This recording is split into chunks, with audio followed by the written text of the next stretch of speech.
Mas vou usar o microfone que está gravando. Agradeço aos colegas, inclusive, porque isso adianta boa parte do trabalho. E nem combinamos, mas as exposições são convergentes, como vocês vão observar. Em primeiro lugar, gostaria de agradecer o convite feito pela Unbox e gostaria também de agradecer ao trabalho das colaboradoras e colaboradores da Unbox, porque funciona muito bem. Eu já organizei a Econometric Society, eu sei como é que é uma tarefa insana, então parabéns a vocês. Eu adorei o aplicativo. Bom, pessoal, seguinte, a minha exposição, eu preparei uma exposição de economia política, da política monetária e da política fiscal, principalmente. A minha ideia é justificar por que precisamos de alguma PEC. Eu não estou falando desta PEC, habeas corpus preventivo, mas de alguma PEC, ok? Colegas meus, e alguns são colegas e amigos, criticam a PEC atual sobre vários aspectos. Colegas insuspeitos, um ex-aluno meu, peguei ele com 17 anos para ser meu aluno, Felipe Salto, escreveu um artigo com a minha amiga Mônica De Bolle, da Algarten De Bolle, analisando criticamente alguns aspectos, inclusive o excesso de draconianismo, digamos assim, dessa PEC. Eu acho que realmente ela é só para um boneco para forçar o ajuste de reformas. Felipe Salto, eu brinco com ele, quando ele é de Laranjal Paulista, quando ele vai para Laranjal, ele tem fantasia de tucano, porque ele é economista do Zé Aníbal, então é insuspeito também, e é um crítico da PEC, mas é a favor de alguma PEC, tá certo? Nelson Marconi, meu colega de fundação, nosso colega de fundação também, suspeito, trabalha com o professor Bresser há anos, também a favor de alguma PEC, tá certo? Então acho que entre os economistas que não enterram a cabeça no chão, nós sabemos que existe um problema. Os colegas expuseram alguns dados, não dá para discutir tudo aqui com vocês, mas não adianta falar, por exemplo, que eu sou a favor, aumentar a progressividade da tabela do imposto de renda. Isso é importante, mas não resolve o problema, porque nós temos um algoritmo, um gatilho de aumento permanente de gasto que implica em trajetória exclusiva da dívida. Não tem jeito. A Constituição de 88 encerrou um pacto social que tem em si um conflito distributivo. Naquela época a gente já falava isso. É que os problemas só apareceram depois. Antes de eu abordar o Brasil, deixa eu explicitar qual é o modelo de análise de economia política da política macroeconômica. Eu também sou microeconomista. Então, os microeconomistas, quando entram na macroeconomia, é com economia política das políticas públicas, no caso, política fiscal e política monetária. Em primeiro lugar, imagine que a gente tem dois jogos que descrevem o comportamento de grupos de agentes numa economia. Num jogo, eu tenho um grupo de agentes A e outro grupo de agentes B. Se esse jogo é um jogo de soma positiva, significa, se eles tentam capturar esses grupos, recursos do orçamento, e ambos ganham, quer dizer, o grupo A ganha, o grupo B ganha, isso tem um problema. Isso gera, num primeiro momento, déficit público. Déficit em si não é um problema, tá? Eu estou simplificando a nossa abordagem. Estou supondo uma economia onde você já tem um problema de trajetória de crescimento de gasto maior do que a receita. Que é o nosso caso, só para simplificar. O outro jogo de conflito distributivo, você tem o grupo A e o grupo B, mas esse jogo é um jogo de soma zero. Significa o seguinte: se um grupo tem mais poder latente, se um grupo tem mais poder do que o outro grupo é um grupo latente, no sentido do Olson, por exemplo, esse grupo captura recursos do orçamento às custas do outro grupo. Então esse rent seeking é produtivo para um grupo. Esse é o primeiro ponto do meu modelo de análise aqui na minha exposição. Então nós temos uma economia com dois jogos possíveis, um de soma positivo e outro de soma zero. O problema é de jogo de soma positiva, como veremos, tá? Soma zero também. Segunda característica do meu modelo de análise, ou visão que eu estou adotando aqui com vocês de economia política da política macroeconômica. Eu estou supondo, e eu estou simplificando porque, me perdoem os colegas economistas, o público é heterogêneo, que nós temos três fontes de financiamento do gasto público. Uma fonte é a tributação. A tributação, há um limite para ela, porque há um limite para a carga tributária. Eu não vou discutir se a carga tributária no Brasil é alta ou baixa, ela é alta comparada com outros países, mas ela pode ser elevada comparada a outros países, mas ela não precisa ser tão cara. O problema da nossa carga tributária é a estrutura da arrecadação. Você gasta 2.800 horas, homem com H, por favor, espécie, tá certo? Para pagar tributos no Brasil, para conseguir entender, tá certo? O E-Social foi um exemplo disso para as pessoas físicas, ok? Imagine para empresas. Quem tem Simples, ou quem tinha empresa e depois tem Simples para dar palestras, coisas, sabe muito bem qual foi a mudança, o impacto disso nas suas vidas, para poder pagar impostos com mais facilidade. E mesmo que você seja honesto, você erra. Então a questão não é tanto a carga, não temos tempo de discutir isso aqui, mas é a estrutura da carga. Mas há um limite, a evidência empírica nos diz o seguinte: no jargão dos economistas, a primeira derivada igual a zero, a segunda é negativa. Você tem, aumenta a carga tributária aqui embaixo, você tem um aumento da arrecadação. Só que chega um ponto, que a gente chama de carga tributária ótima, que por mais que você aumente tributos, a arrecadação começa a cair, porque você gera informalidade, principalmente sonegação e evasão e elisão fiscais. Então tem uma limitação, uma restrição a essa forma de financiamento. Mas há outra, o endividamento público. Os colegas expuseram muito bem o problema do endividamento público. A trajetória da curva de endividamento é diferente. A gente diz que é uma trajetória que tem um ponto de inflexão. Como é que é? Se a gente financia os gastos emitindo título, que não é nenhum problema. Dívida pública, a gente deveria incentivar crianças, a gente vai comprar títulos para os nossos filhos. Porque a dívida pública é um ato nacionalista, no certo sentido, porque o Brasil é eterno. E a dívida pública não é nenhum problema, vírgula, desde que a sua gestão seja adequada e equilibrada em termos de parâmetro de sustentabilidade. Mas a dívida pública é um instrumento virtuoso de política econômica. Nos Estados Unidos você compra títulos de 100 anos, na Inglaterra você comprava, né, de 60 anos, assim por diante. Mas a dívida pública tem um problema. Se você começa a entrar numa trajetória onde a tua capacidade de pagar a dívida, geralmente a gente trabalha com superávit primário com relação ao PIB, ela é comprometida e os agentes percebem isso, você consegue emitir títulos da dívida até um certo ponto, e com relação à taxa de juros, mas depois a trajetória da dívida faz assim. No nosso jargão a gente fala que a dívida adota uma trajetória Ponzi. Você pode colocar a taxa de juros no papel do governo em infinito, né, que você vai ter a inflação a infinito no futuro e você não vai conseguir rodar essa dívida. Ela se torna impagável. Então, existe o default, como foi bem exposto pela nossa colega, o risco de default. E a terceira forma de financiamento, fantástica, os estados brasileiros não têm, mas a União tem esse mecanismo, é a receita de senhoriagem. Senhoriagem vem do senhoriage, do francês, se escreve como se fala, senhoriagem, que é o poder que o Estado tem de emitir grana. Não é? Então, o que é o poder de emitir grana? Para você produzir R$1, a Casa da Moeda incorre num custo médio unitário muito baixo, porque tem ganhos de escala. Então, eu quero dizer o seguinte, quando o governo produz R$1, a receita que ele obtém produzindo R$1 é quase R$1. Na verdade, você desconta alguns centavos, porque custa um dinheirinho fazer a moeda. Né? Vamos supor aqui, para a gente ficar com um argumento mais simples, que é igual a zero o custo de fazer dinheiro. Então, para cada real que o governo cria, ele cria uma receita bacana para ele de R$1. Só que tem um limite para a receita de senhoriagem. E obedece à mesma lógica dessa curva da tributação. A segunda derivada é negativa, significa dizer o seguinte, ó, você começa a emitir dinheiro, o governo começa a emitir, ter uma receita de senhoriagem. Receita mesmo, tem uma conta para pagar, imprime dinheiro. Só que isso tem uma contrapartida, isso gera inflação, ok? Existe uma taxa de inflação ótima, como a gente diz, que gera uma arrecadação de senhoriagem ótima. A partir de um dado momento, quando a taxa de inflação passa a ser muito elevada, cai a receita de senhoriagem, porque as duas funções da moeda, que é reserva de valor e meio de troca, é o que explica a demanda por moeda, deixam de ter razão de ser. Aquele exemplo que todo mundo lembra na Alemanha, pela inflação, que ninguém queria moeda. Você pode imprimir moeda, ela vira batata quente. Então chega uma hora também que você não tem como financiar seu gasto indefinidamente com emissão monetária. Pegamos essas restrições? Ok, vamos falar do Brasil. Estratégia leninista, um passo para trás para dar dois à frente. Como é que funcionava o Brasil antes do Plano Real?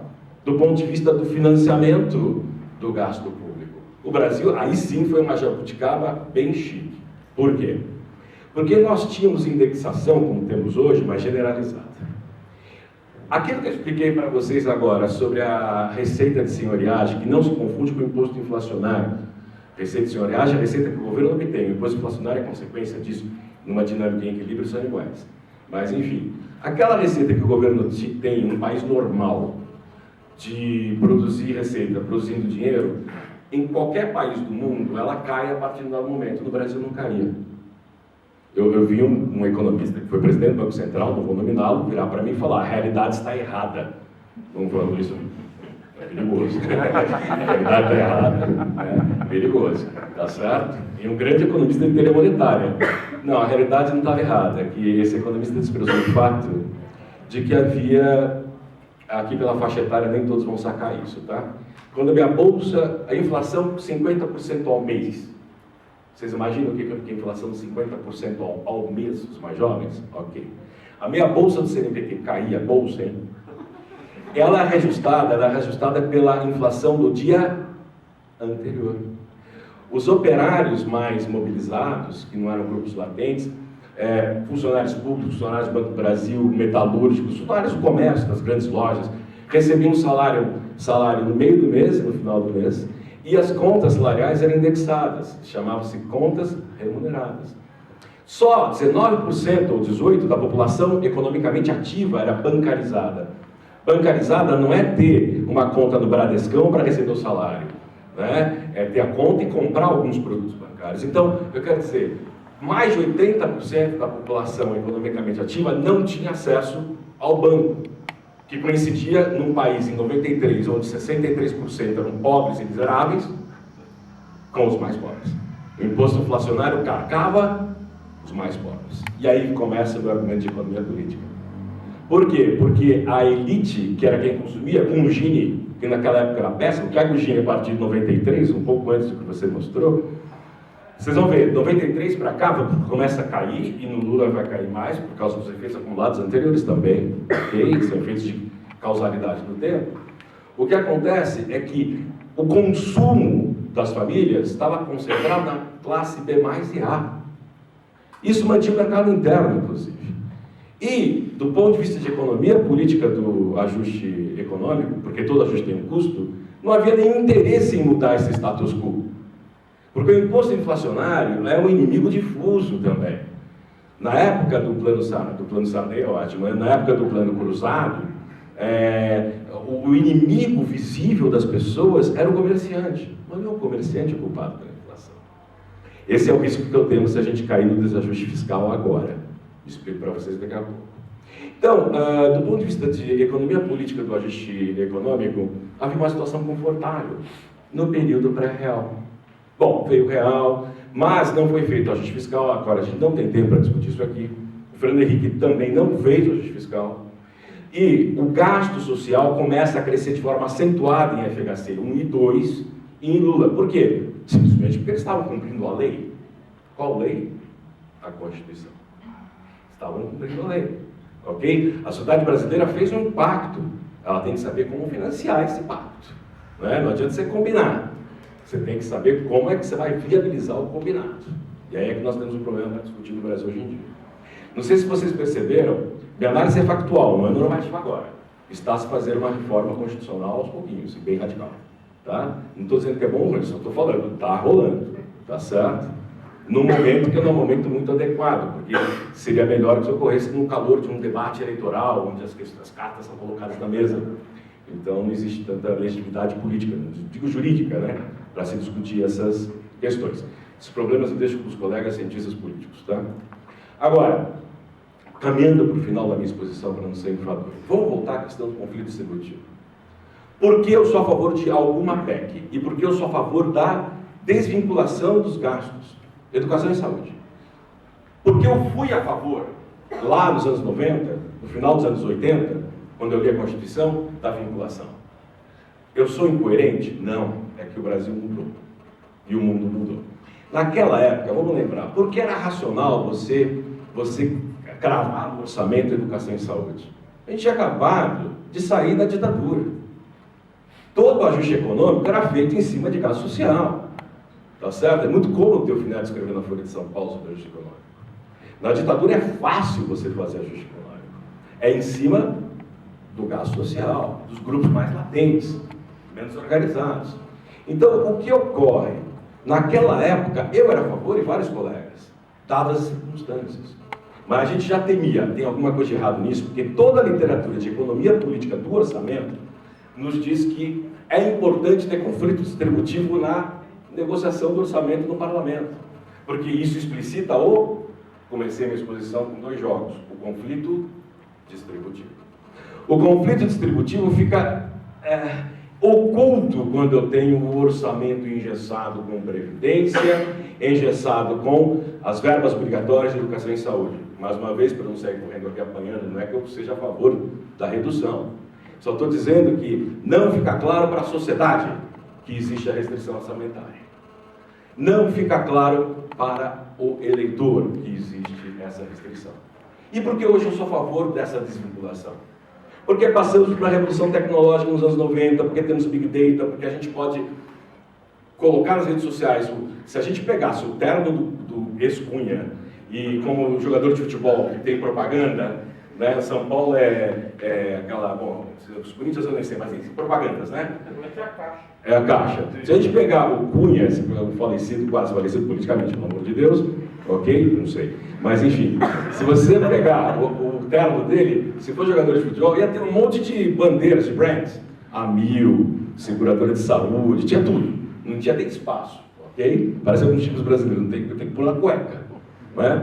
Hoje nós podemos explicitar o lobby. Nós temos instrumentos de controle eletrônico que podem exercer algum tipo de coerção na discussão do orçamento. O senhor está votando a favor disso? Mas o senhor não quer aumentar a verba de educação e saúde? Ou a gente não tinha isso nos anos 80, no final dos anos 80 e no início dos anos 90? Nós temos mecanismos de checks and balances que transcendem os políticos tradicionais. Nós temos a sociedade civil com esses mecanismos. Então, por isso que eu sou a favor dessas desvinculações. Eu tenho medo de falar em desvinculação em PEC do teto do gasto, é como quando a gente era moleque subir em muro alto. É gostoso, mas dá medo. Por quê? Porque eu tenho medo dos grupos mais organizados, pensando mais uma vez em Olson.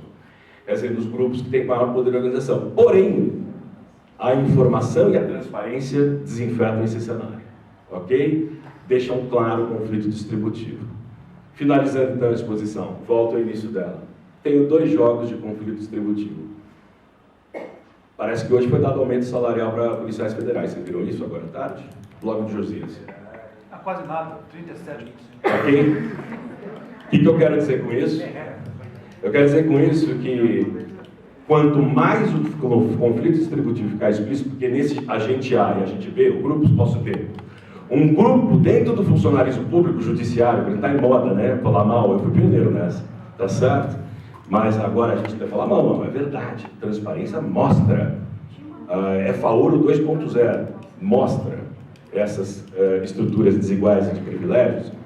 Você pode ter lá lado a Polícia Federal e o Judiciário e do outro lado os outros funcionários públicos, dos poderes executivos, que em geral ganham muito menos e executam, e ganham muito menos, executam políticas públicas. Eu posso ver na minha matriz de payoffs, eu estou pensando em teoria dos jogos, obviamente, eu tenho aqui, eu posso ter setor privado, setor público, eu posso ter os patinhos da Fiesp e a gente. Tanto faz, os cortes, pode ser capital e trabalho, mas hoje em dia pensar em conflito só em capital e trabalho não dá. Você tem conflito intergeracional, quando você tem previdência social com pay as you go. O conflito entre velhos é velado, mas entre os mais velhos e mais jovens. É que o conflito, mais uma vez, como aquele que é sancionado pela inflação, ficou oculto.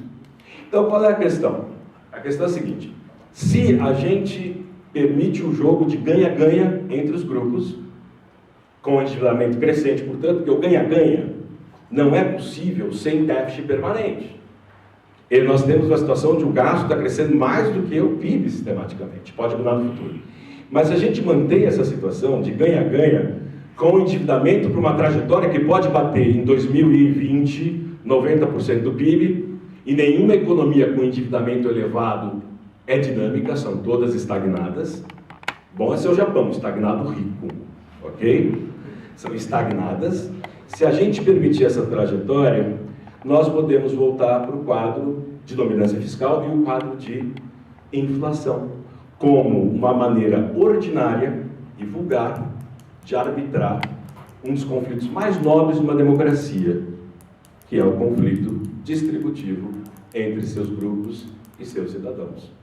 É o mais nobre. Pensar em harmonia, para mim, é fascismo. Pensar em conflito é democracia. Então, para finalizar, alguma PEC é necessária porque ela é profundamente democrática, porque ela vai implicar que o orçamento seja debatido como um espaço onde os conflitos entre os As e os Bs